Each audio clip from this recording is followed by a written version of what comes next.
Alright, I'm doing another update of the RM500. I had to roll the bike outside so that I could get the rear fender all mounted up, which you would not think would be that hard, but the way the frame rails were bent and the seat pan was all tweaked and the bracket was bent up, it was actually a lot of work to try to get the fender to look decent. So, since last time, I've got the gas tank all done. It's been all polished up, and the bottom side had all that paint stripped off of it. I've got some nice hardware that mounts it. I've got some isolators on the frame.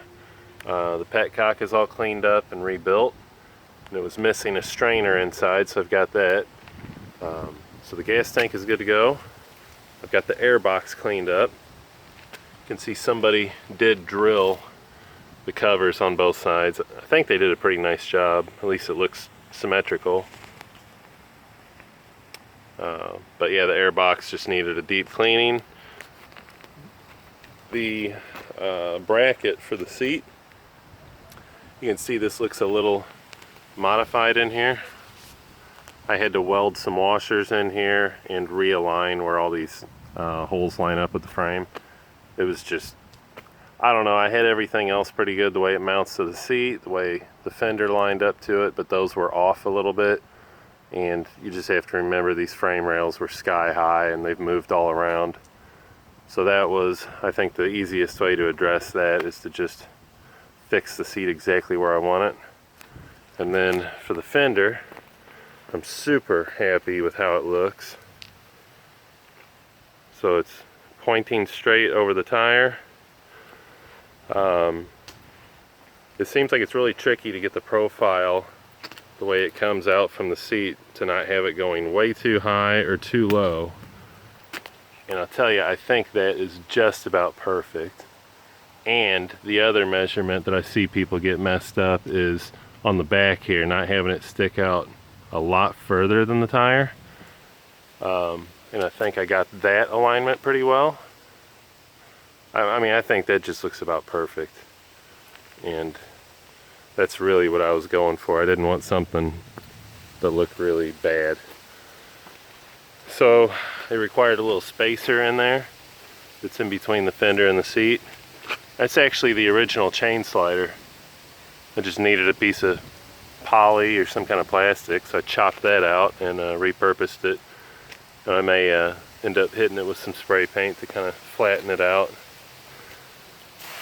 But the side panels, they seem like they line up real good. And that tank, seat, and the fenders are all solidly mounted. There's no more wiggle room. This is all just, you know, this is exactly where it's going to be. Then up on the handlebars, I got some grips. Got my levers all sorted out. Got a kill switch. And this is an old school bar pad that was all faded out. And I breathed some life back into it. I went over it with a Sharpie marker to try to get that blue color back. And reinforced it on the inside so hopefully it won't rip anymore. As I just knocked my panel off. But the bars, they were used bars that a friend gave me and I polished them up.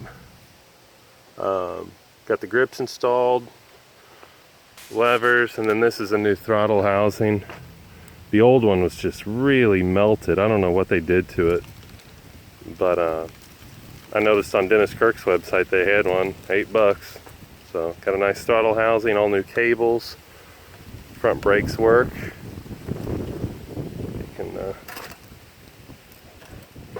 so that's how it should do it. Yeah, it's coming along. I think I've got to get the rear brake lever addressed. I've got a couple chain sliders or chain rollers that I need to get in here. I think I've mounted one of them. Yeah, right down here. It's a little stiff. But just all this little teeny tiny stuff that, you know, that's an aftermarket roller, so you're just trying to figure out what size you need. Try to not go broke in the process. And then the front number plate, obviously I got that mounted up. So just chipping away at it. And pretty soon the roller will be done, and then hopefully I can clean everything up and get into the engine.